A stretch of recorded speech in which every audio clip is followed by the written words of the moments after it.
ಮತ್ತೆ ಒಂದಾದ ದುಶ್ಮನೀಸ್, ಏನಿದು ಹೊಸ ಡ್ರಾಮಾ? ಭವ್ಯಾಗೆ ಹನುಮಂತನಿಂದ ಲಾಟ್ರಿ, ಎಲ್ರೂ shock. Gautami mid week elimination fix, ಜನರು ಏನಂದ್ರು? ಫಿನಾಲಿಗೆ ಇನ್ನು 1 ವಾರ ಮಾತ್ರ ಬಾಕಿ ಇದೆ.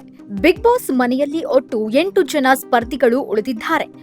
ಈ ವಾರದ ಮಧ್ಯದಲ್ಲೇ ಮಿಡಲ್ ವೀಕ್ ಎಲಿಮಿನೇಷನ್ ಆಗಲಿದ್ದು, ಯಾರು ಮಧ್ಯಂತರದಲ್ಲಿ ಹೋಗಬೇಕು ಎಂದು ಕಲರ್ಸ್ ವಾಹಿನಿಯಿಂದ ಹಾಕಲಾಗಿದ್ದ ವೋಟಿಂಗ್ ಪೋಲ್ನಲ್ಲಿ ಹೆಚ್ಚಿನ ಜನರು ಗೌತಮಿಯನ್ನ ಹೊರಗೆ ಕಳುಹಿಸುವುದಕ್ಕೆ ವೋಟ್ ಹಾಕಿದ್ದಾರೆ. ಬಿಗ್ ಬಾಸ್ ಕೊಡೋ ಟಾಸ್ಕ್ನ ಜೊತೆಗೆ ಜನರು ಹಾಕೋ ವೋಟ್ ಕೂಡ ಮುಖ್ಯವಾಗುತ್ತೆ. ಈಗ ಬಿಗ್ ಬಾಸ್ ಮನೆಯಲ್ಲಿ 2 ದಿನಗಳಿಂದ ನಡೆಸಲಾಗ್ತಾ ಇರುವ ಟಾಸ್ಕ್ನಲ್ಲಿ ಭವ್ಯ, ಮೋಕ್ಷಿತಾ, ಗೌತಮಿ ಫಿಮೇಲ್ ಫೈಟರ್ ಆಗಿದ್ದಾರೆ. ಕೊನೆ ಮೂಮೆಂಟ್ನಲ್ಲಿ ಒಂದಾಗಿಯೇ ಆಡೋಣ ಎಂದು ಮಂಜು, ಗೌತಮಿ ಮತ್ತು ಮೋಕ್ಷಿತಾಗೆ ಹೇಳಿದ್ದಾರೆ. ಮಿಡ್ ವೀಕ್ ಎಲಿಮಿನೇಷನ್ ಇರುವುದರಿಂದ ಒಬ್ಬರು ಹೊರಗೆ ಹೋಗುವುದು ಖಚಿತವಾಗಿದೆ. ಅದನ್ನ ನೆನಪಿಸಿಕೊಂಡು ಮೋಕ್ಷಿತಾ ಬಿಕ್ಕಿ ಅತ್ರು. ಗೌತಮಿ ಮತ್ತು ಉಗ್ರ ಮಂಜು ಎದುರು ಮೋಕ್ಷಿತಾ ಸಿಕ್ಕಾಪಟ್ಟೆ ಎಮೋಷನಲ್ ಆದ್ರು. ಇದೇನಿದು ಹೊಸ ಡ್ರಾಮಾ ಎಂದು ನೋಡುಗರಲ್ಲಿ ಅನುಮಾನ ಮೂಡಿದೆ. ಆಟದಲ್ಲಿ ಇನ್ನು ಉಳಿದಿರುವುದು ಕೆಲವೇ ದಿನಗಳು ಮಾತ್ರ.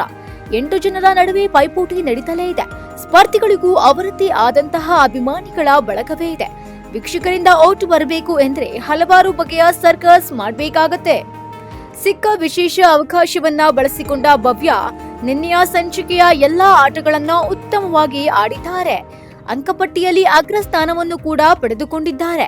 2 ಆಟಗಳಲ್ಲಿ 2ನೇ ಸ್ಥಾನ ಗಳಿಸಿರುವ ಮೂಲಕ 100 ಅಂಕಗಳನ್ನ ಗಳಿಸಿರುವ ಭವ್ಯ 1 ಆಟದಲ್ಲಿ ಗೆದ್ದು 100 ಅಂಕ ಪಡೆದುಕೊಂಡಿದ್ದಾರೆ.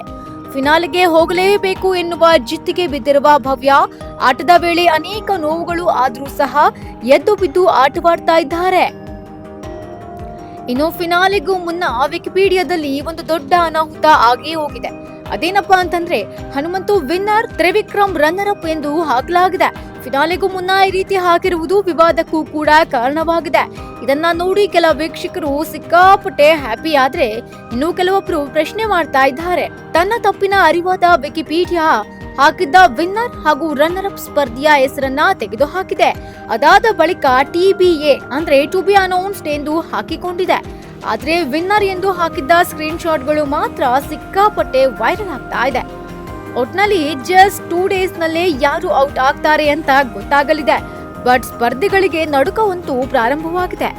ಎಂಟರ್ಟೈನ್ಮೆಂಟ್ ಬ್ಯೂರೋ, ಈ ಸಂಚೆ ನ್ಯೂಸ್.